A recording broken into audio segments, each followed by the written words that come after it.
Bonjour chers abonnés, on vient de commencer le direct tout à l'heure, j'espère que vous êtes là et que vous allez nous suivre pour ce direct. Ok. Tout d'abord, je tiens à vous présenter la bonne et heureuse année 2022 à tout le monde, à tous mes abonnés. Qu'Allah réalise les vœux de tout un chacun de nous dans la santé, dans la prospérité, dans la longévité. Tout ce qui est bon, qu'Allah réalise pour tous mes abonnés en cette nouvelle année 2022. Et ensuite, je suis très heureuse de vous retrouver pour la troisième saison de Mes Directs que j'ai commencé aujourd'hui, 20 janvier 2022. Je suis très heureuse de vous retrouver, chers abonnés. Il y avait un bon moment que j'avais pas fait ces directs-là. Mais je suis très heureuse de vous avoir aujourd'hui pour commencer cette troisième saison. Et ensuite, je voulais vous dire qu'il y a un moment que vous n'avez pas vu mes directs. C'est du fait de la pandémie, voilà, la pandémie de Corona, qui fait que voilà, je ne peux pas être souvent en présentiel avec mes abonnés, avec mes invités d'abord, parce que vous savez, comme tout le monde a peur, voilà, de contracter le virus. Et ensuite, le fait que souvent mes invités sont pas en France, ce sont des invités qui sont hors de la France, donc souvent il faut des programmations avec eux pour que ils soient en direct ici avec moi en présentiel. Je préfère parce que ça c'est l'une de mes particularités, le fait que j'ai un invité avec moi comme aujourd'hui Dom Pedro pour qu'il fasse son analyse et poser des questions. Donc, du coup, ça, c'est ma particularité. Et c'est ce qui fait que souvent, quand mes invités ne sont pas là et qu'ils sont en déplacement, il faut des programmations. Et c'est ce qui fait que souvent, la plupart du temps, je n'arrive pas à faire mes directs parce que, voilà, mes invités, voilà, ne sont pas là. Il faut que je les programme. Et selon aussi les disponibilités, selon leur emploi du temps. Mais là, c'est la troisième saison qui commence, là. Et mon premier invité, c'est aujourd'hui Monsieur Dom Pedro. Donc, vous allez m'excuser pour toutes ces personnes qui sont abonnées à ma page, qui suivent mes directs, qui trouvent que c'est très intéressant, tous les sujets que je développe. Mais ne vous en faites pas. On fera toujours des directs, voilà, que ça soit des invités qui sont là ou pas, mais à chaque fois quand j'arrive à programmer, je vais programmer, voilà, pour que vous puissiez poser vos questions, pour que vous puissiez demander tout ce que vous voulez à mes invités. L'Afrique c'est maintenant et l'Afrique c'est nous, c'est vous, c'est tout le monde. Et on a besoin de tout le monde pour développer notre continent africain, tout ce qui peut être porteur pour nous. Donc, et ensuite, à la fin, d'abord, à la fin, je voulais dire que je suis aujourd'hui, comme je vous avais dit en amont, avec Dom Pedro, qui est un très grand cinéaste africain. Je suis très honorée qu'il soit aujourd'hui en direct avec moi. Je suis très honorée qu'il soit le premier invité pour cette troisième saison de mes directs. Et il nous parlera de cinéma. Vous avez vu le sujet, j'ai déjà mis l'annonce sur la page Facebook. Donc vous avez vu le sujet, il nous parlera de cinéma et culture. C'est-à-dire, est-ce que le cinéma est une source de développement pour le continent africain? Est-ce que le cinéma est un levier de développement pour le continent africain? Et par ricochet, est-ce que ça peut être une grande source de création d'emplois? Donc, Dom Pedro, qui est un grand cinéaste, qui était grand adepte du Congo, mais Congo avec K. Peut-être qu'il aura l'occasion de nous expliquer ou pas, mais ça dépendra de son analyse qu'il va faire. Et s'il a pu parler de ça, il parlera aussi pour que vous sachiez qu'avant le Congo, c'était avec K et non C. Voilà, donc je vais pas trop tarder, je vais directement passer la parole à mon invité Dom Pedro, ce grand réalisateur, ce grand cinéaste africain d'origine angolaise. Donc Dom Pedro, voilà, on est en direct avec mes abonnés. Vous pouvez prendre la parole et nous dire ce que vous pensez. Merci beaucoup, Adja. Merci. C'est comme tu l'as dit, hein, le meilleur vœu, je prends les mêmes vœux, je les représente la même chose. On est dans une période tellement préoccupante qui est due à la pandémie Et je pense que Aja l'a bien résumé. Et moi, j'adhère à tout ce qu'elle vient de dire par rapport à ça. Vous devez faire attention, nous devons faire tous attention. Et je remercie toutes celles et tous ceux qui vont nous suivre et nous écouter. Et donc, c'est avec plaisir qu'on répondra, je répondrai à vos questions bien après ma présentation. Alors, je suis Don Pedro, Aja vient de le dire, d'origine angolaise, né en Angola bien entendu. J'ai vécu à Paris depuis un certain nombre d'années, où j'ai étudié entre autres le cinéma, qui m'a paru très important parce que le cinéma, je crois qui fait partie de la culture et peut être un outil très important pour nous, quand je dis pour nous, pour les Africains, parce qu'on a énormément de choses à raconter et à travers le monde et au monde. Pourquoi? Parce que au fur et à mesure que la vie passe, au fur et à mesure que nous continuons à chercher, à creuser, on se rend compte que l'Afrique, qui est le berceau de l'humanité, on le sait, n'est pas que en Afrique. L'Afrique, berceau de l'humanité, mais ses valeurs sont un peu partout à travers le monde. De par mes déplacements liés à mon activité, par moment où je suis invité par-ci, par-là pour aller présenter mes travaux, je rencontre énormément la présence de l'africanité là où je vais, des fois dans des lieux insoupçonnés. Wow. Aussi bien en Amérique latine, en Amérique du Nord, en Asie et bien entendu en Europe. Donc, ce sont des sujets qui font que les enfants du continent africain, les Africains, doivent faire en sorte que toutes ces valeurs soient repérées ailleurs plutôt, pour faire un lien direct avec nous-mêmes. Alors, cela dit, il faut commencer par un élément très important qu'on appelle la culture. Mais la culture, on sait que lorsque tout le monde est parti, ce qui reste, c'est la culture, donc les valeurs qui composent la culture. Pourquoi? Parce que la culture, c'est l'âme du peuple. La culture, c'est l'âme de toute la population d'un pays donné. Or, qui dit art, l'art fait partie de la culture, y compris le cinéma. Et qui dit cinéma ne peut pas mettre de côté l'audiovisuel. Parce que ce sont des outils que nous pouvons nous accaparer pour mieux gérer nos valeurs, mieux les propager, et aussi ça peut être au-delà que la culture qui peut être une industrie, j'ai fait allusion à la cinéma, mais la culture globalisée peut être une industrie selon ses différents domaines. Bon, à partir de là, on se dit que nous devons comprendre l'importance de la culture.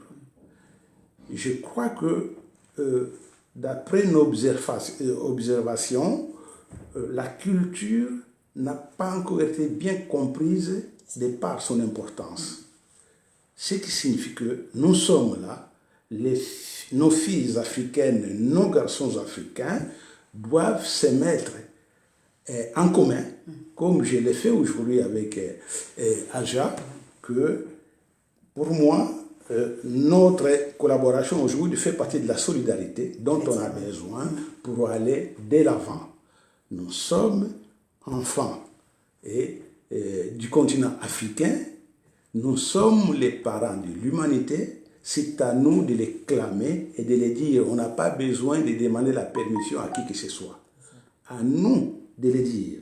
Donc, je disais que les continents africains en tant que berceau de l'humanité, donc à nous d'aller chercher où sont nos valeurs culturelles et les clamer. Voilà. Alors, moi j'ai choisi de faire du cinéma. Pourquoi? Parce que la plupart, et je dirais même la majorité de mes films, aussi bien fiction que documentaire, mais j'excelle plus en documentaire pour 2-3 raisons, puisque mes sujets et la somme de mes recherches que j'effectue, essentiellement, Adja l'a dit, centré sur cette sphère qu'on appelle l'Afrique centrale, le bassin du Congo précisément, qui est la base de ce qu'on appelle le royaume du Congo. Le royaume du Congo, c'est cet espace, une grande fédération qu'on peut appeler un empire, d'où sont sortis des pays comme l'Angola, mon pays, la RDC, les Congo-Brazzaville, les Gabon, un bon bout du Cameroun. Donc, c'était un empire qui représentait une grande importance au niveau de la connaissance, au niveau de la technologie et, bref, au niveau de sa propre histoire. C'est très important. Donc, on appelle les plus jeunes ou les moins jeunes qui doivent s'intéresser au continent africain, continent mère de l'humanité, pour faire en sorte que toutes les fédérations qui composaient l'Afrique doivent être mises en exergue pour que l'humanité comprenne exactement qu'est-ce que c'est l'Afrique, qu'est-ce que c'est ce continent berceau de l'humanité, de quoi était composé, c'est à ce niveau-là. Donc, nous devons faire en sorte que, quand on est parents, donc, nous sommes, et tous les autres qui sont ailleurs, ce sont nos enfants. Nous devons les revendiquer. Et comme tout parent, il n'a pas le droit de mettre de côté son enfant. Nous devons le raisonner. C'est à ce niveau-là. On n'a pas à demander la permission à qui que ce soit, puisque nous les croyons. Ce n'est pas nous, un jour, qui avons clamé que l'Afrique est berceau de l'humanité. Nous le savons. Mais ce sont les scientifiques d'ailleurs et de notre qui ont clamé ça. Voilà. Donc, je disais que le cinéma, pour moi, est très important, qui peut générer des emplois dans n'importe quel pays, surtout, on parle de nos pays en Afrique. On a des exemples à l'extérieur, où on a vu, par exemple, en France, nous sommes en France, où il y a plus d'une dizaine d'années, je crois, c'est une étude qui a été menée par l'équipe de Mme Filippetti, Aurélie, quand elle était encore ministre de la Culture, et qui, les conclusions donnaient un chiffre très important. Je dis que le cinéma en France était beaucoup plus créateur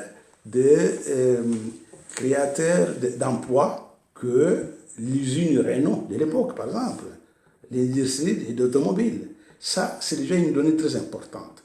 Aujourd'hui, en Afrique, où on connaît un certain nombre de problèmes, vous le savez très bien, mais en matière de cinéma, il y a une référence aujourd'hui qui s'appelle le Nigeria.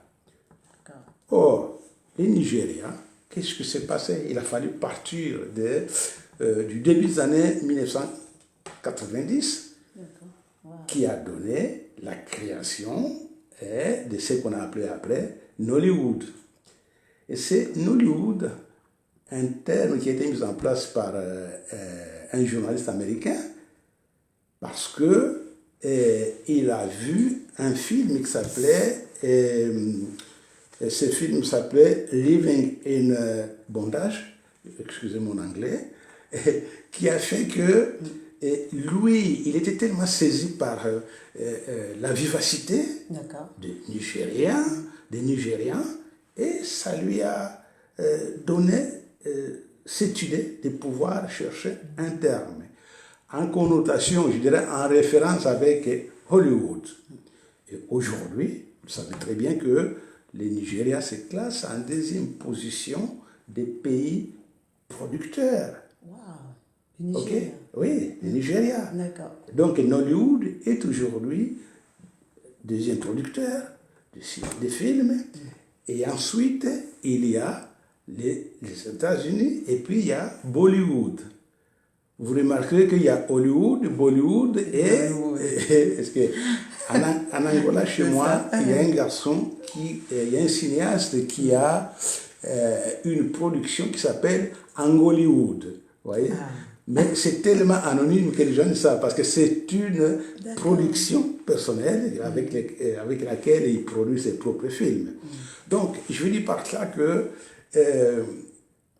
les Nigérias, partout, quand vous partez maintenant hors du continent africain, la référence vous demande, Nigeria, de tout le monde. Donc, on doit en être fier. Et maintenant, quels sont les différents sujets, thèmes traités à travers les films? Sans doute, vous avez déjà eu l'occasion de suivre certains films ou séries nigérians. Chacun peut se faire une idée sur la nature des films qui se font là-bas. Mais en tout cas, depuis les années 90 jusqu'à aujourd'hui, déjà, Nollywood a déjà une bonne, longue expérience. Raison pour laquelle même la France n'y est pas indifférente, notamment par les festivals Nollywood qui se tient ici à Paris. Voilà, exactement, à Paris. Les dates, je ne peux pas vous le dire, mais en tout cas, peut-être peu avant l'été ou après l'été, je ne sais pas. Il faudrait se renseigner, mais à ce niveau-là. Donc, il y a un festival de cinéma Nollywood, donc nigérien, qui se tient à Paris. C'est pour vous dire à quel point il y a déjà cette réputation avec l'envie de faire en sorte que les cinémas africains portés par les Nigériens aujourd'hui aillent de l'avant. Mais au-delà des Nigériens, il y a un cinéma qui pourtant s'illustre peu à peu, avance, et dont on ne parlait pas assez.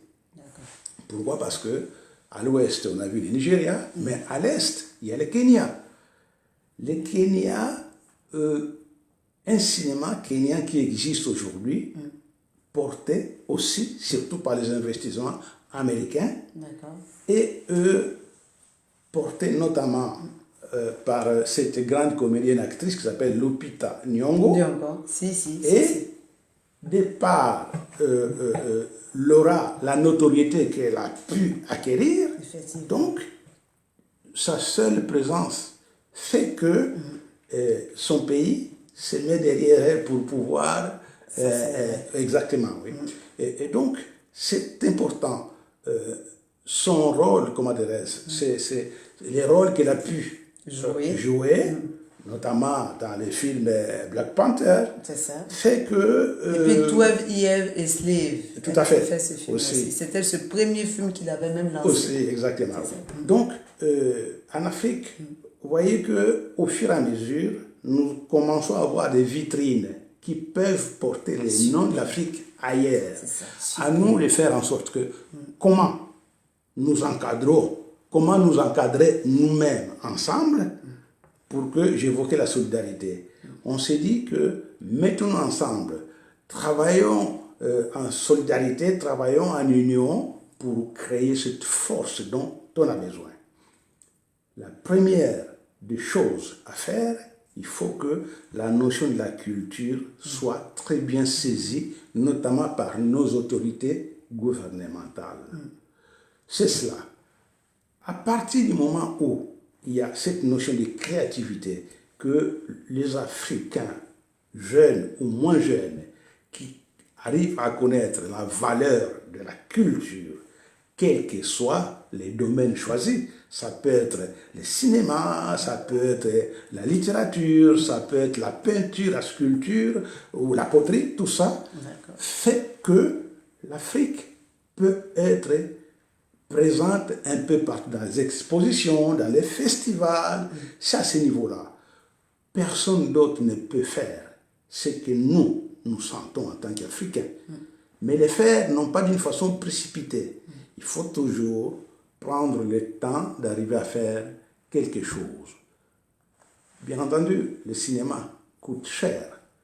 Alors, y a-t-il des fonds en Afrique? C'est ça. Bien entendu.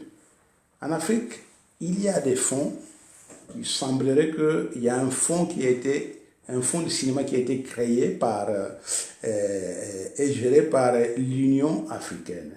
D'accord, ok. C'est un fonds qui existe, mais On aura si, plein d'infos. et tout à fait. Donc, on se dit que les jeunes cinéastes peuvent s'approcher notamment de cet organisme africain qui fait que, en s'adressant à eux, chercher où on peut faire une demande, où on peut envoyer un projet, quelles sont les modalités qui font que c'est déjà une chose très importante à connaître.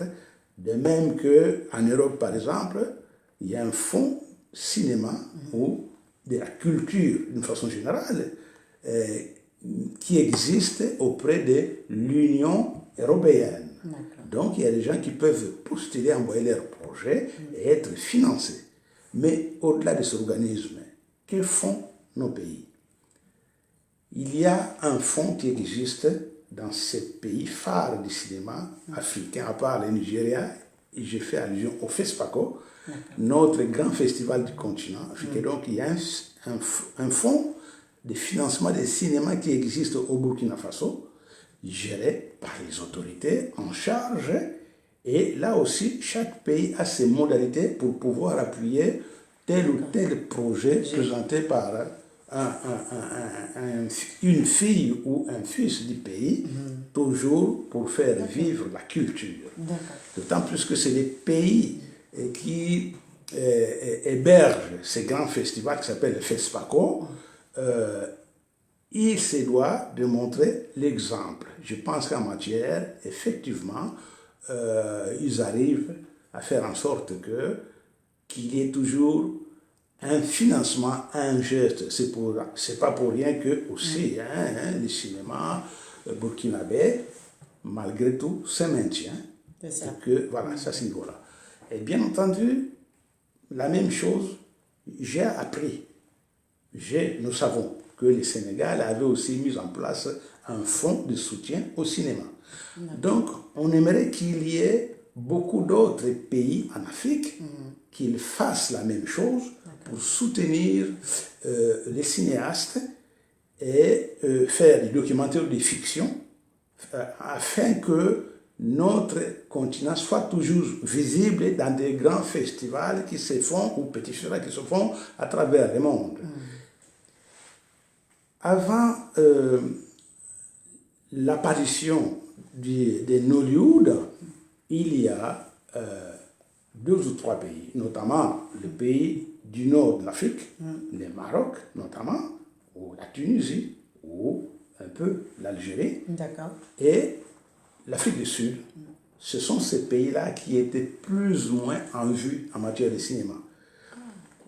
Aujourd'hui, les Maroc, en tout cas celui, c'est pas pour rien que les Américains ont créé un festival là-bas pour aller présenter leurs produits en fonction des périodes.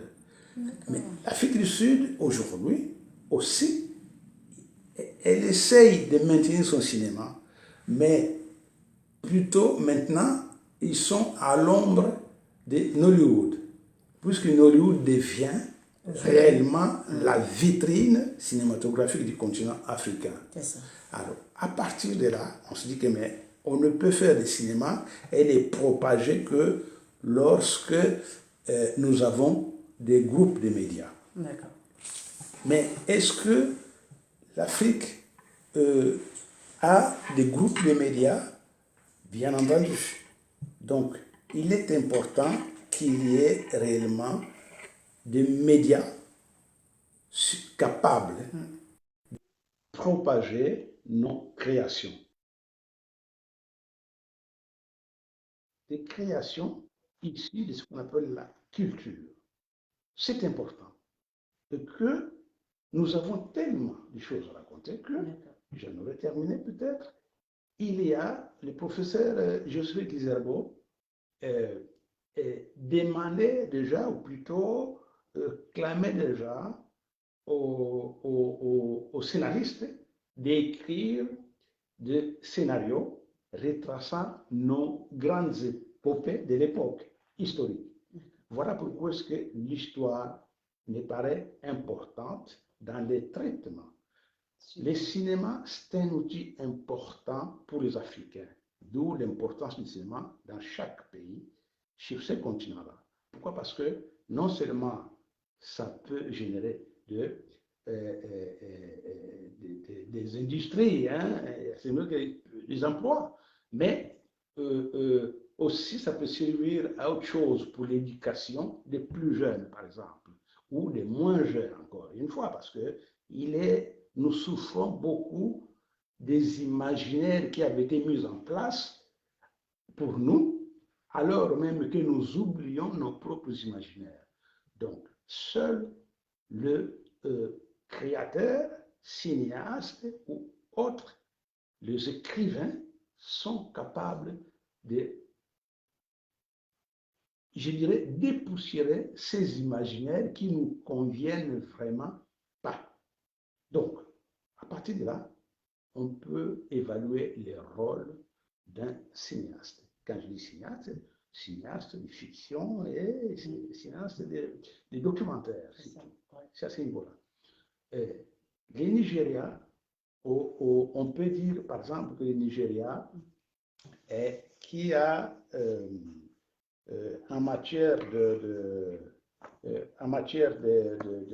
création d'emploi, par exemple, hein, les Nigeria, avec ses 150 millions de spectateurs, par exemple, hein, a généré environ 500 à 800 millions de dollars. Okay? 500, 800 millions. Exactement, 5 millions de dollars, par exemple, pour 1500 à 2500, 1500 à 2500 films produits par an. OK? Donc, il est, comme on l'a dit, le deuxième employeur du pays après l'agriculture.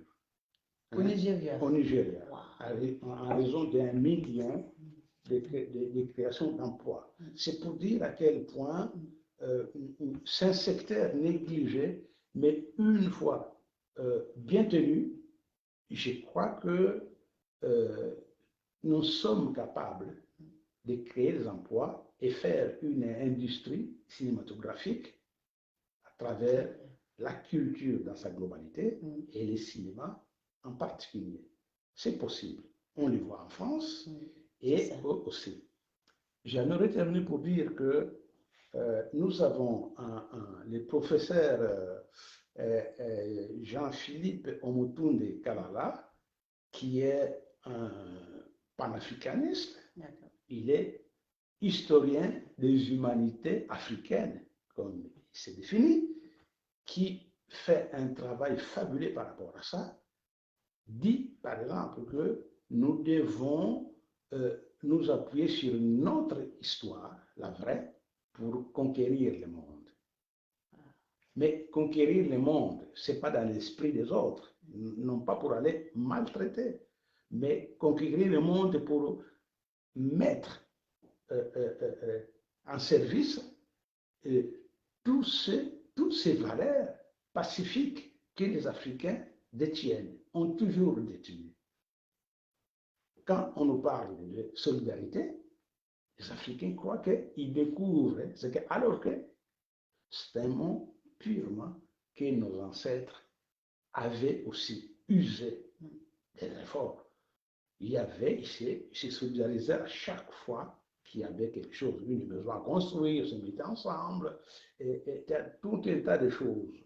De même que lorsqu'on nous parle aujourd'hui de la démocratie, bien entendu, normalement, ce n'est pas un mot nouveau. Okay? Parce que très souvent, ça cause sur des mots, mais moi, j'accorde une grande importance à ce qu'on appelle les actes. Parce que les mots ne sont que les mots. Le plus important, c'est l'acte qu'on fait, à ce niveau-là. Voilà. Donc, sachant que si l'Afrique n'est pas tenue par ses propres enfants, bien, on aura du mal à avancer. On va toujours stagner sur place.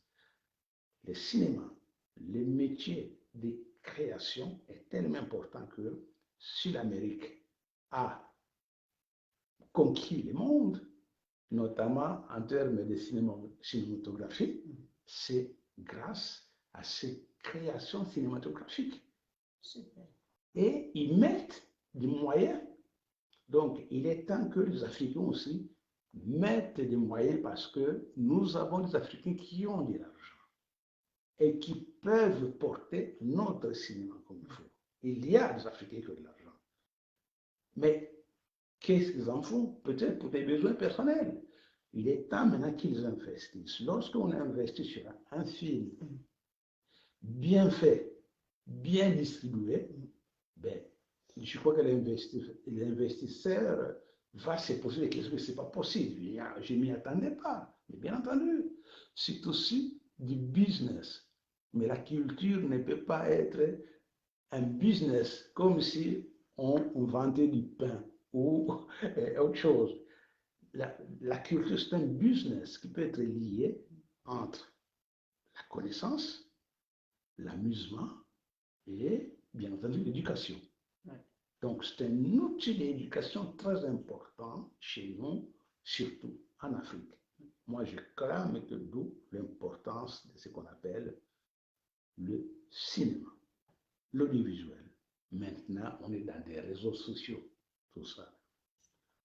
C'est ce que je peux dire. Comme on le fait aujourd'hui. Et comme on le fait aujourd'hui, par exemple. Il faut parler un peu fort parce qu'il y a Adamo qui nous dit le volume du micro de Don Pedro a baissé. Ah d'accord, ok. Mais voilà, peut-être la Merci Adamo. Merci Adamo. Bon, en général, j'adore les micros, mais bon, là, c'est un capte le micro. J'espère que les autres m'entendent suffisamment. Suffisamment, effectivement. Pour que je ne vais pas me mettre à crier, quoi. Effectivement, ça c'est vrai. Voilà, donc c'est tout ce que je me dis. Ok? Et soyons ensemble, ne l'oublions pas.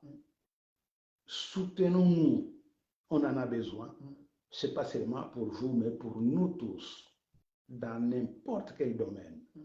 Si on peut se mettre à deux, c'est déjà une victoire de gagner.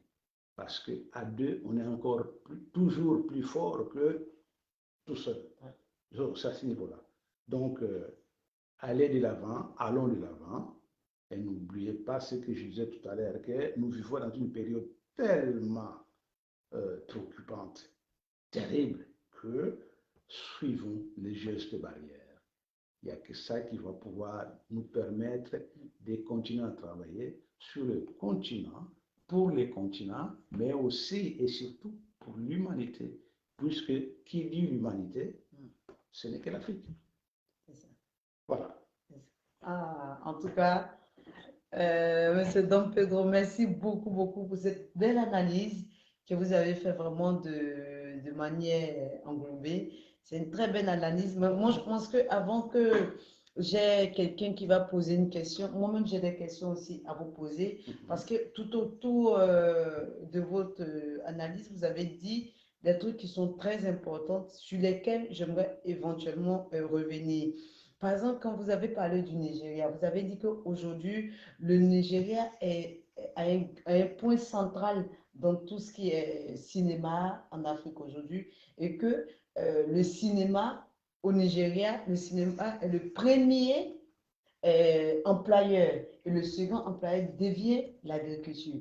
Donc ça, c'est quelque chose que j'aimerais que on revienne dessus, que vous nous détaillez plus, parce que je trouve ça très intéressant dans la mesure où le cinéma nigérien aujourd'hui qu'on appelle Nollywood, qui est venu il n'y a pas longtemps, je ne sais pas ça fait combien d'années, ça peut faire peut-être une dizaine, quinzaine d'années que le cinéma du Nigeria a pris comme ça de l'ampleur. Donc aujourd'hui que le cinéma se hisse à la première position de créateur d'emploi, moi je pense que c'est extraordinaire et j'aimerais que vous reveniez un peu sur cette partie-là.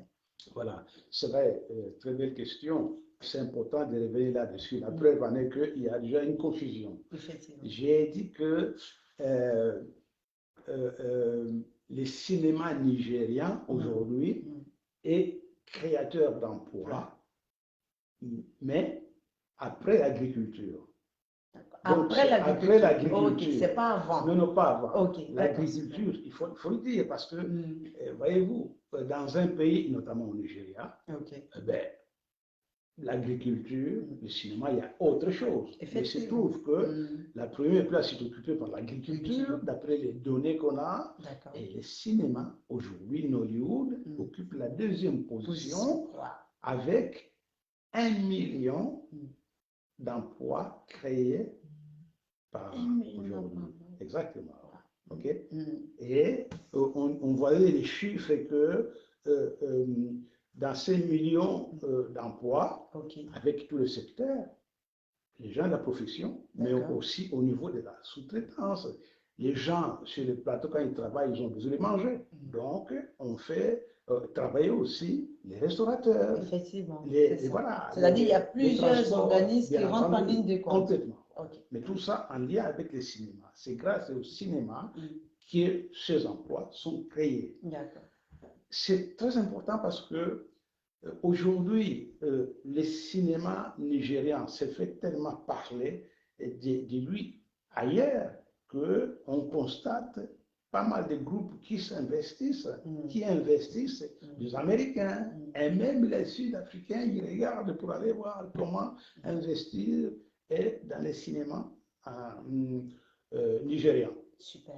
Donc, c'est un exemple très important qui peut être, entre guillemets, repris par d'autres pays. Il n'y a pas que le cinéma, n'est-ce pas? Mais le cinéma, pour moi, ça peut être considéré comme central dans la mesure où c'est un outil de propagande, entre guillemets. Donc, à partir du cinéma, qui dit cinéma, est l'audiovisuel. Donc, il nous faut créer des grands groupes de médias, notamment la télévision, dont le but est de relayer toutes les créations qui émanent du cinéma, qui émanent d'un certain nombre de choses, notamment nos écrivains ont droit à devenir visibles, être invités sur le plateau pour parler de leurs œuvres. Mettre en place des festivals dignes de ces noms pour que, et voyez-vous, il y a un élément très important, je veux dire, par rapport notamment à mes origines. Bon, vous savez, souvent maintenant, on parle, on se définit en fonction des courants linguistiques de l'occupant. Le cinéma, entre guillemets, est dominé en Afrique par deux forces linguistiques d'occupation de l'époque. D'un côté francophone, de l'autre côté anglophone. Mais il y a un troisième courant linguistique de l'occupation qu'on oublie souvent, c'est les pays lusophones. Donc les pays qui utilisent la langue portugaise, d'où je viens. Mais là-bas aussi, il y a un cinéma. Qu'est-ce qui fait qu'on est si moins visible? Donc, il m'est arrivé, lorsque souvent il y a des conférences, il m'est arrivé de me lever les doigts pour dire, écoutez, jusque-là, vous parlez que de francophones et lusophones, non, francophones et anglophones. Mais par contre, moi, je viens d'une région où on appelle la lusophonie, mais cette lusophonie devrait exister pour faire partie de ces concerts de l'Afrique, être en commun. Mais c'est toujours aussi en référence de la motrice ou de la locomotive. Comparer la Grande-Bretagne, ou qui dit anglophonie, on peut comparer les États-Unis, même ici, ils n'ont pas été colonisateurs, mais peut-être qu'ils ont l'esprit des colonisateurs à leur façon, hein? Mais c'est pas ça. Mais je veux dire par là que c'est important. Il faut qu'on sache qu'il y a un cinéma du côté lusophone qui existe. Pourquoi je dis ça? Parce que j'ai un ami, un frère capverdien, et avec qui j'étais souvent dans ces festivals qui se tenaient à Praia, la capitale, les festivals qui s'appelaient Plateau, qui vient de mettre en place un festival qui s'appelle Jafago. Jafago, Fago, parce que c'est dans l'île de Fago, l'île de feu, je peux dire que, voilà, mais qui n'est pas connue. Certes, c'est la première édition. Mais par exemple, on peut se dire que comment collaborer avec d'autres le reste des autres pays africains du continent pour faire aussi mieux faire connaître ce qui se passe dans cette île-là. C'est pas une île, hein, c'est une somme d'îles qui compose le Cap-Vert. Qu'est-ce qui fait que en Angola, il y a eu un festival, il y a des manifestations qui se font là-bas ou en RDC, et que les Burkinabés ou les Ivoiriens ou les Nigériens ignorent. Donc, il y a un manque. Au niveau artistique, il nous faut communiquer, être ensemble, rayer l'information qui fait que nous pouvons arriver à mieux faire face à ces courants venus d'ailleurs qui auraient pour ambition nous ravager, ne plus tenir debout. Alors qu'il faut. Donc c'est d'où l'esprit de solidarité. Voilà. C'est-à-dire une complémentarité d'action entre tous ces pays-là où il y a du cinéma pour qu'on sache qu'il y a tel cinéma qui se passe. À part le FESPACO, tout à l'heure, vous venez de parler de Fabo, personne ne connaît ça. Voilà. Alors que ça, c'est du côté lusophone. Donc, je comprends bien ce que vous dites, c'est-à-dire qu'il faut une complémentarité d'action pour que, sur tout le continent, on sache qu'il y a tel festival qui se passe là à telle année, telle partie de l'année, que ce soit en été, en hiver ou en automne, pour qu'on sache ça. C'est vrai que il n'y a pas ces quatre en Afrique, mais déjà pour qu'on sache, il faut une complémentarité d'action. Il faut aussi une action commune, comme vous avez dit, de solidarité. Moi, je trouve que c'est très intéressant ce que vous avez dit, mais aussi pour une deuxième question que je vais poser. Vous avez parlé d'un élément que je trouve très important, un élément que je trouve central. Vous avez parlé de Lupita Nyong'o, qui aujourd'hui est une vitrine pour son pays, le Kenya. Et cette question-là, je la trouve très fondamentale à poser parce qu'aujourd'hui, nous avons des Africains qui excellent en Hollywood. Quand je prends le cas de Lupita Nyong'o qui a été relevé par le film 12 Years a Slave, c'est ce film-là qui l'a propulsé et qui a fait qu'on l'a connu, le jour, moi je vais vous dire, j'ouvre une parenthèse assez rapidement pour dire quelque chose, le jour que moi j'ai vu Lupita Nyong'o en train de faire une publicité de Miu Miu, Miu Miu c'est une grande, marque américaine, je pense que c'est détenu par une asiatique, voilà, pour dire comme ça. Et j'étais fière, je ne sais pas, mais j'ai ressenti quelque chose de fier. Ça veut dire que voilà, aujourd'hui, une Africaine qui a pu s'imposer dans le cinéma et aujourd'hui qui est arrachée par toutes les grandes marques et avec sa peau très, très foncée. Et moi, ça m'a fait énormément plaisir. J'ai eu un sentiment de joie, voilà, un sentiment de... Ça m'a fait plaisir. Donc, pour revenir maintenant à la question, il y a le cas de Lupita, mais avant Lupita, il y a aussi Djemon Oussou, qui est un Béninois, qui est un très grand acteur, qui excelle aux États-Unis. La dernière fois, j'ai regardé aussi, il y a comme Idriss, comment il s'appelle même, l'acteur là, britannique, qui est d'origine, je crois, jamaïcaine, qui est très grand acteur aussi. Je ne sais pas pourquoi j'oublie son nom, mais voilà, qui s'appelle, il a un nom là, je ne sais pas si c'est Idriss ou mais c'est Idriss. Voilà, Idriss quelque chose, voilà, qui est un grand acteur aussi. Il y a aussi un film qui vient de commencer, qui n'est pas, qui est Dynastie, qui a été, qui sort en ce moment sur les chaînes, où il y a un acteur noir dedans, mais qui est d'origine du Nigeria. Voilà, donc du coup, la question que j'ai envie de vous poser dans Podro, c'est le fait que tous ces acteurs-là, africains, qui excellent aujourd'hui à Hollywood, est-ce que vous avez dit qu'ils sont une vitrine? Ok, on est d'accord, mais est-ce qu'ils font un retour à leur pays, il faut un retour à leur continent. Est-ce qu'aujourd'hui, le Peter Nyong'o est retourné au Kenya, aller aider le cinéma Kenya à avoir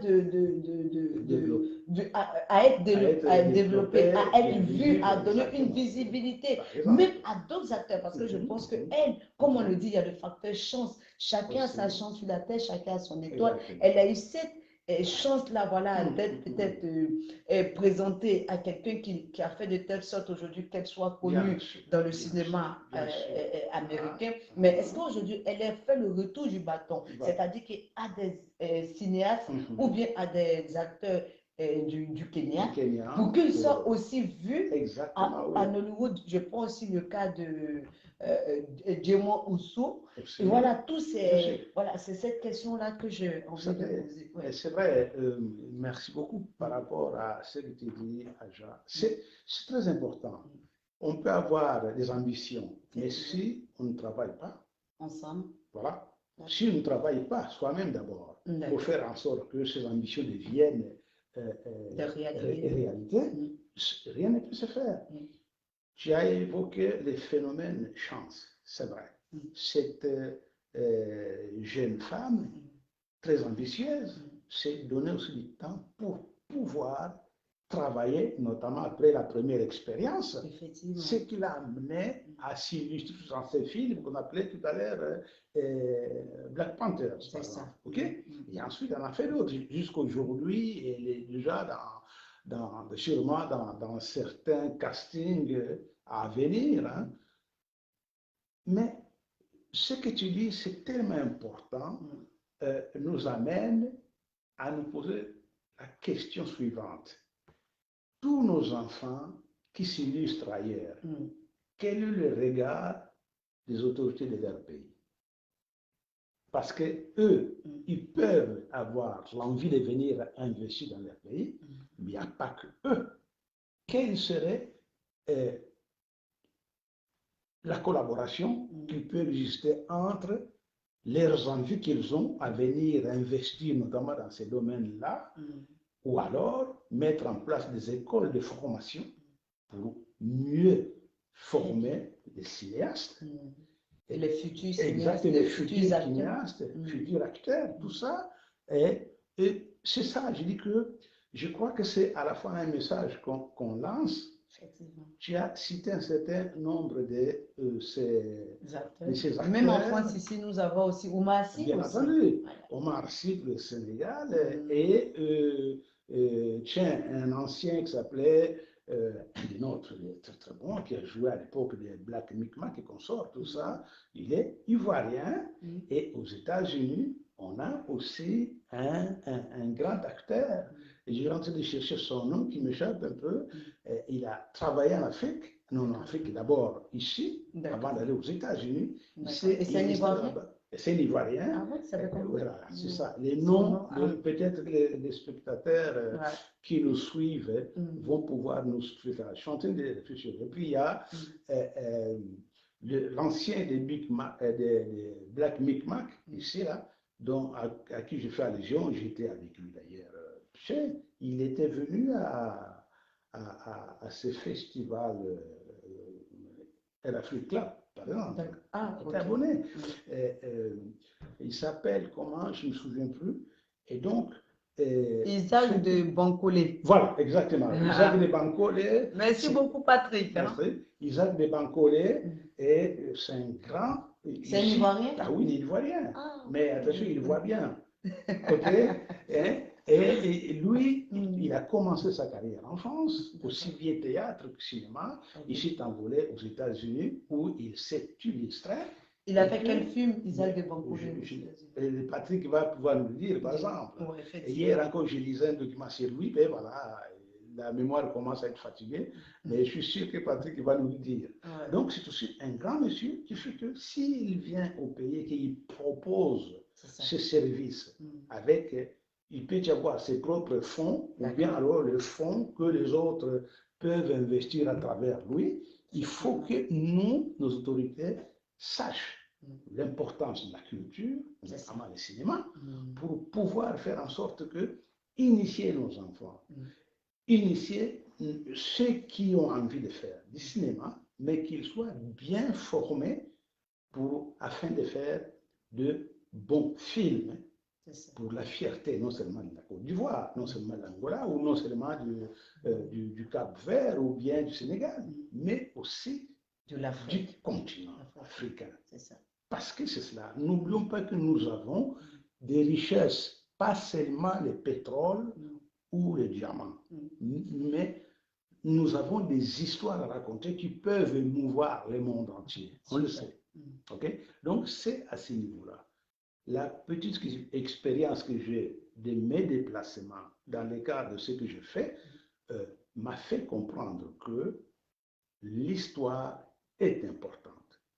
Donc, l'histoire, il n'y a que nous qui pouvons l'apporter telle que nous la sentons, telle que nous la vivons, telle que les nôtres, les anciens, l'avaient vécue, et non pas telle que la vision des autres veulent parler de notre histoire.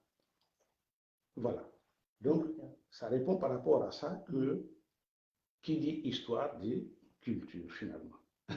C'est quoi la différence entre ces deux mots, culture et histoire, est tellement minime que, mais sachez que qui dit l'histoire de l'humanité, l'histoire de l'Afrique, n'est autre que l'histoire de l'humanité.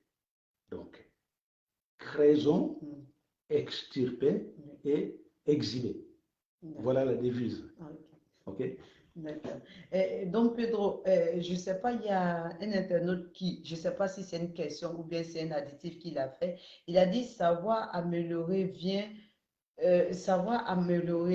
l'on vient peut aider à dessiner la suite du chemin. Bon, je ne sais pas si c'est un additif ou bien c'est une question qu'il a posée, mais ce que je veux dire, c'est que moi, je vais vous poser une troisième question, et ça sera une question à deux volets, c'est-à-dire le premier volet, je vais savoir, est-ce qu'aujourd'hui, en Afrique, nous avons des centres de formation des acteurs, des réalisateurs,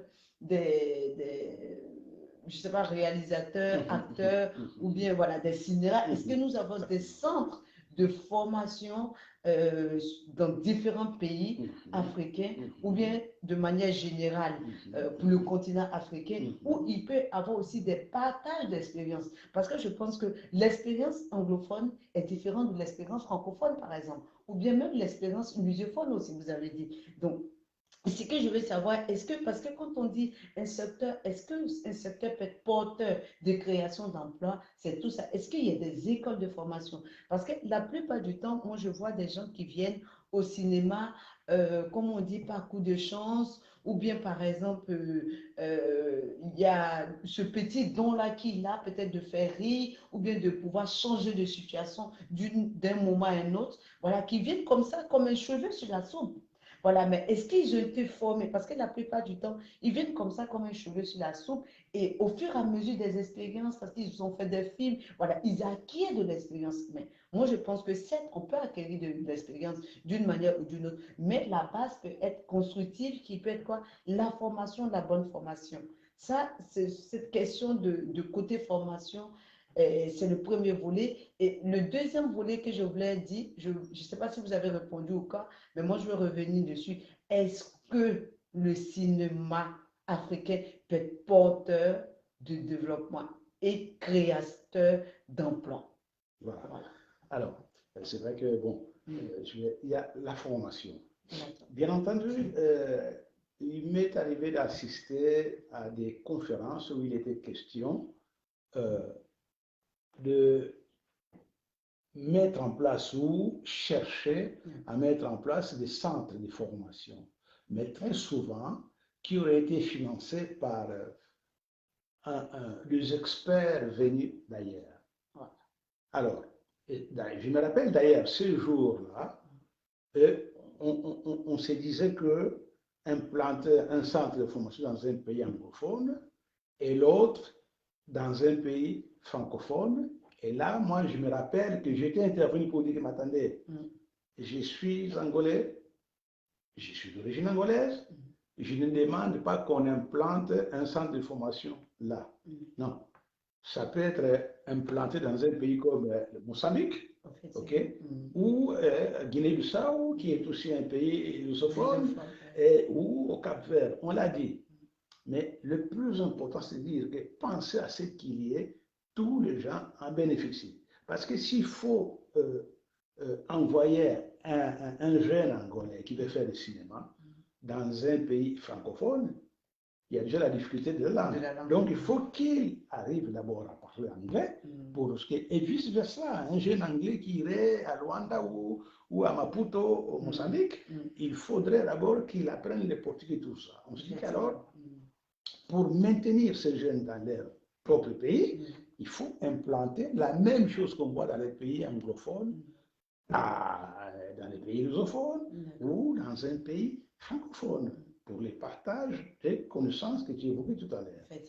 Mais pour l'instant, il y a, non pas des centres, mais il y a des écoles de formation, notamment, je prends l'exemple du Burkina Faso. Mais la plupart des cinéastes que l'on voit aujourd'hui ont été formés dans l'université de Ouagadougou, où il y a un département du cinéma et médias.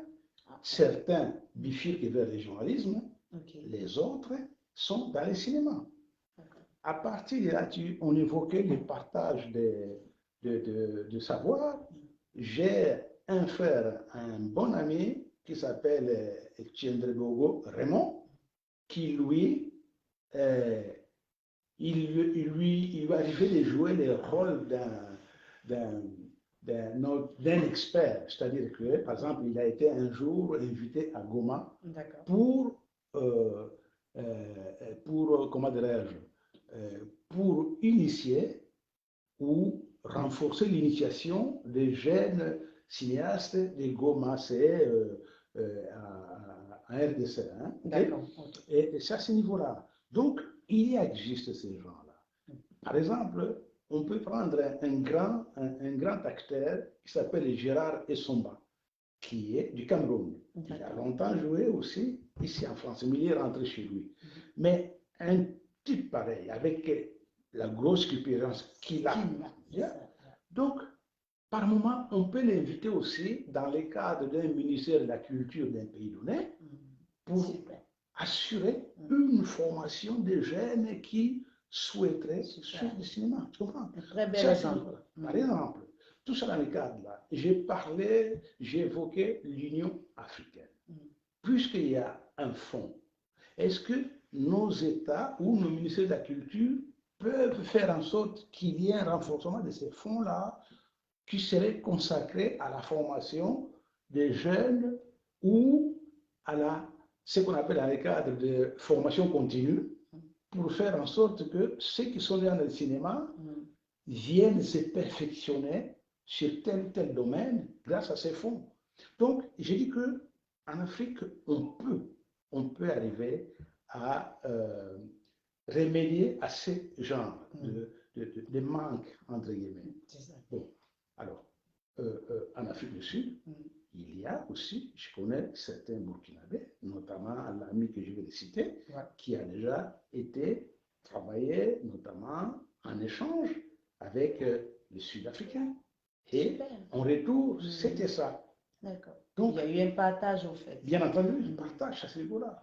C'est à nous de savoir qu'est-ce que nous savons. Mais le plus important, c'est, j'ai toujours dit que la culture, très souvent, quand on dit culture, les gens voient tout de suite la musique. La musique fait partie de la culture, comme le cinéma, comme tout art qui fait partie de la culture.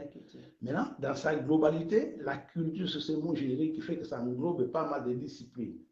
Et ces disciplines, chaque discipline amenée par ces professionnels doit exister et bénéficier des mêmes moyens. Bien entendu, faire un album, ça peut coûter cher en fonction, album de musique, ça peut coûter cher en fonction de ce qu'on peut y mettre. Mais un film, ce n'est pas d'abord 100 euros. Hein.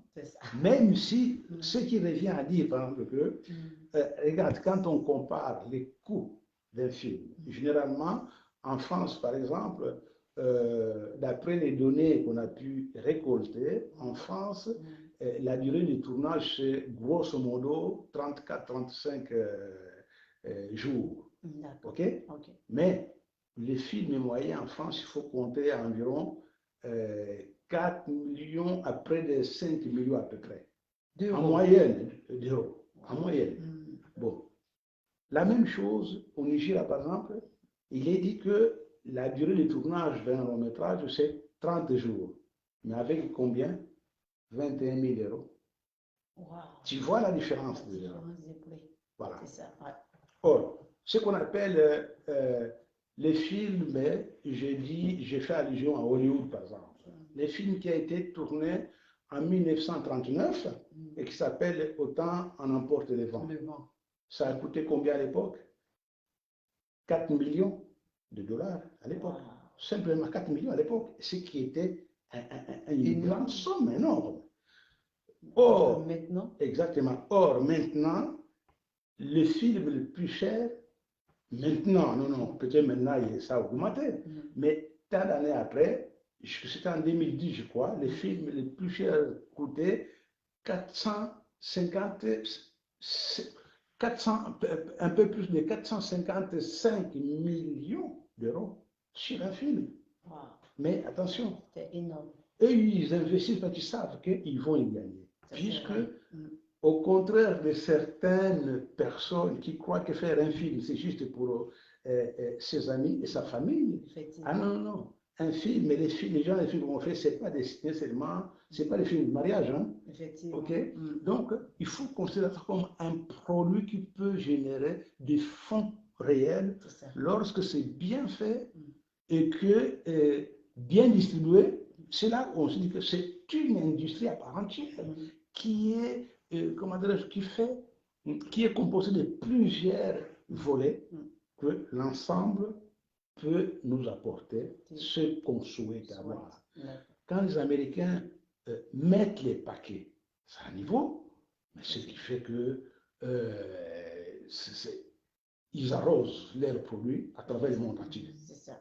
Donc, il y a l'assurance. Donc, ayons cette ambition en Afrique. Encore une fois, j'en appelle aux Africains qui ont des moyens, qui peuvent miser sur les cinémas, qui dit cinéma, fiction, par rapport à nos grandes épopées, qui feront à la fois connaître le passé de nos ancêtres.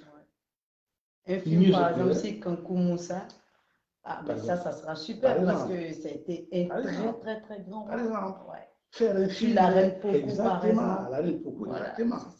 Sur le roi du Dahomey, ça, par exemple, ça super. parce que ça rejoint ce que le professeur Joseph Zerbo, à son époque, disait. Et que cinéastes ou scénaristes, et donnez-nous, écrivez sur les épopées de notre passé. Il y en a. Hein? Ça va vraiment exactement, oui. Allez. Non, il y a de quoi faire. Il y a vraiment de quoi faire. Moi, je voulais un peu rajouter, c'est un additif que je veux faire. Il y a une série qui est passée en Côte d'Ivoire on appelle la série Ma Famille. Et c'est une série qui a eu énormément de succès. Et cette série-là passait dans presque tous les pays africains. Voilà, ça passait partout. Et après, la réalisatrice du film, qui est une grande actrice ivoirienne, Akissi Dekta, a voulu faire une autre partie. Mais cette fois-ci, si je me rappelle bien, elle disait que le titre allait être Ma grande famille. Et elle allait inviter la plupart de tous les artistes, les acteurs d'autres pays. C'est-à-dire, il y avait des acteurs burkinabés, maliens, sénégalais, mauritaniens. Et cette solidarité-là, si franchement elle a pu faire le film, moi j'ai beaucoup apprécié dans la mesure où elle fait venir d'autres pays. Et ça montre cette solidarité dont vous êtes en train de parler. Et du coup, en plus de ça aussi, est-ce qu'aujourd'hui, il peut y avoir, par exemple, un réalisateur anglophone, mais qui appelle des acteurs français, des acteurs francophones, disons, pour venir travailler avec eux? Parce qu'on l'a vu ici, on l'a vu quand je vois Jean Dujardin, l'acteur français Jean Dujardin, quand il a eu le monsieur aux 8 Oscars, quand il a été aux États-Unis. Aujourd'hui, il joue dans beaucoup de films américains, alors qu'il ne parle pas anglais. Peut-être qu'aujourd'hui, il a dû voilà, améliorer sa langue, mais il ne parlait pas anglais.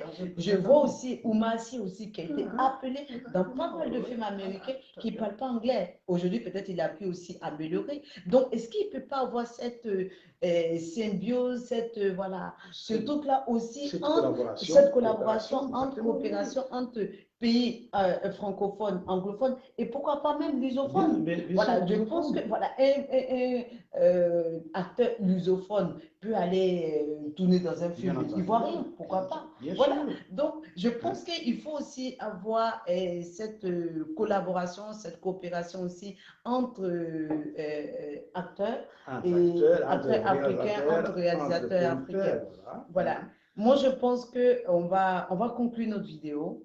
Pour celles ou ceux qui ont pu regarder cette séance, moi, je pense que moi, en tout cas, ça m'a beaucoup appris sur le cinéma et je pense que vous aussi, ça vous a beaucoup appris. Il n'y a pas eu de questions, mais moi, je pense que j'ai posé des questions qui ont été plutôt nécessaires et à mon invité, M. Dom Pedro, et que vous pourrez peut-être éventuellement écouter après. Ou bien vous pensez que M. Dom Pedro, il a dit vraiment tout ce qui était nécessaire, donc il n'y avait pas à poser des questions. Mais en tout cas, j'ai été très, très, très contente de ce direct. On va conclure le direct, mais ce n'est que partie remise. Comme je vous ai dit, c'est la troisième saison de mes séances directes que j'ai commencé. C'est la troisième saison. Et le premier invité, justement, ça a été M. Dom Pedro. Donc, vous connaissez déjà mon contexte, le contexte de ces vidéos-là, parce que ça fait bientôt 2 ans que je le fais. Le contexte, c'est voilà, parler de politique de développement, tout ce qui est en rapport avec l'Afrique, tout ce qui peut être levier, vecteur de développement pour le continent africain. Donc, le cinéma, aujourd'hui, nous en parle. Donc, la deuxième vidéo viendra parce que mon invité, il est en déplacement aussi, mais je verrai c'est quel invité qui est présent pour pouvoir faire la deuxième vidéo. Donc, sur ce, je vais donner la parole à mon invité de conclure, de donner sa conclusion et moi-même, je ferai le mot de la fin. Merci beaucoup. D'abord, je tenais à te remercier, Aja. C'est pour moi un privilège d'être à tes côtés et de nous adresser ensemble à tes abonnés qui seront un jour, qui sont déjà mes abonnés, hein, c'est normal. Effectivement. J'ai eu du goût à étaler certaines... Excuse-moi, monsieur Don Pedro, que je coupe. Est-ce que tu peux éventuellement, dans la conclusion, nous parler de tes films, les films que tu as réalisés, parce que voilà, on n'avait pas parlé de ça. J'aimerais ce là voilà. Parce que toujours dans le sens de l'importance du film, et pourquoi faire un film, pourquoi faire, et pour quel usage. Je disais au début que mes films sont souvent la somme de mes recherches que je fais, notamment en m'appuyant sur les passés de nos ancêtres, de cette fédération que j'appelle la fédération, l'empire du royaume, l'empire Congo, hein, qu'on appelle très connu par le royaume du Congo. Voilà, hein, j'ai déjà évoqué les pays qui en composent. Mais en tout cas, c'est la sphère qu'on appelle l'Afrique d'Afrique du bassin du Congo, l'Afrique centrale. En tout cas, ça a eu cette influence du royaume. Et vous savez, il y a une chose qu'il faut savoir par rapport à moi. Faire un film, c'est pas seulement un divertissement. C'est-à-dire que on peut y ajouter l'utile et l'agréable. Okay? Donc, les films que j'ai faits, moi, s'appuient sur la connexion qu'il y a entre l'afro-descendance et l'Afrique. Je donne l'exemple de deux de mes œuvres qui vont droit dans cet esprit-là. En 2005, j'avais fait une série qu'on appelle Kini Malebo Dance. Pourquoi Kini Malebo Dance? Parce qu'on sait que la musique rumba, c'est le documentaire, la musique rumba a son socle de développement à partir de la ville de Kinshasa à l'époque Léopoldville. Et après, ça a engendré toute l'Afrique. Qui en Afrique n'a pas dansé sur la musique rumba? en Côte d'Ivoire, il y a eu ce courant qui est venu là-bas et qui a donné Magic System après. Tu comprends? Donc, on s'est dit que c'est important qu'on se connaisse, qu'on sache des choses par rapport à ça. Ce film racontait l'histoire de la rumba qui est partie justement de ce qu'on appelle le royaume du Congo, ok, historiquement, parce que la rumba, comme dit, n'est que la déformation du mont Kumba. Les Européens n'arrivaient pas à dire, à prononcer le mot Kumba, ok, et ça a donné la rumba. Les Espagnols et puis les Portugais, pareil. C'est la musique, un Kumba, en Congo, la langue officielle du royaume, signifie nombril. D'où cette musique, ça s'appelle aussi musique des nombrils. Okay? Exactement. Donc, la rumba, musique nombril ou danse du nombril, et a une connotation de la danse de l'érotisme en fait, puisque c'est la danse de procréation. Que lorsque une femme et un homme dansent, ils se frottent les nombrils. Il y a une connotation de procréation. Ce film avait été sélectionné au FESPACO en sélection officielle, sorti en 2005. Et après, c'est passé un certain nombre de choses, sachant que j'ai aussi tourné un film fiction, moyen-métrage au Burkina Faso. C'est pour te dire à quel point ce pays est vraiment vivifiant, et aussi c'est un pays où on peut vivre comme il faut. À une certaine époque, aujourd'hui, les choses, c'est modifié, changent. Hein? Donc, ce n'est plus bon. Mais j'adore. C'est un pays d'adoption pour moi comme les pays d'Afrique. Hein. Moi, là où j'ai jamais été, pour moi, c'était toujours mon pays. Effectivement. Mais par rapport à ces recherches, je me dis que plus j'avance dans mes recherches, je tombe sur des découvertes. Et j'ai fait le film que tu as pu voir, qui s'appelle Tango Negro. Ce film qui a été primé un peu partout, notamment au FESPACO. Mais pourquoi est-ce que j'ai fait ce film Tango Negro? C'est parce que tango, c'est une mauvaise prononciation du mot tango.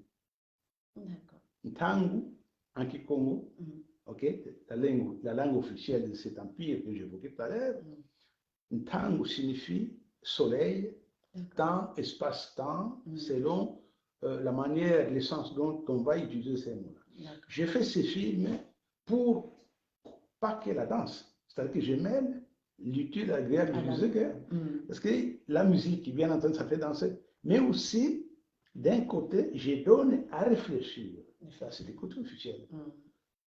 Ça m'a permis de faire en sorte qu'aller rechercher ces Africains qui ont été amenés, notamment en Argentine, pour montrer que, contrairement à ce que les Argentins nous faisaient croire à l'époque, maintenant c'est de plus en plus connu, qu'il n'y a jamais eu de Noirs ou il n'y a jamais eu de l'africanité au sein de leur musique nationale, les tangos. Eh bien, moi, j'ai prouvé le contraire. Et c'est grâce aussi à mon ami, un grand musicien argentin qui s'appelait Juan Carlos Cáceres, ce que je salue, je rends hommage, puisqu'il n'est plus avec nous, paix à son âme. Mais c'est un grand monsieur qui a donné ce qu'il fallait donner au monde. C'est ça. Voilà. Donc, je me suis appuyé sur ces travaux, outre mes propres recherches, pour faire en commun ce film qui s'appelle Tango Negro, les racines africaines du tango. C'est un film qui a fait le monde entier. J'ai été présenté un peu partout. Et en présentant ce film, il y a eu des manifestations de ceux qui se disaient, mais tiens, on se reconnaît, voilà, même nous aussi, il y a ça, ça, ça.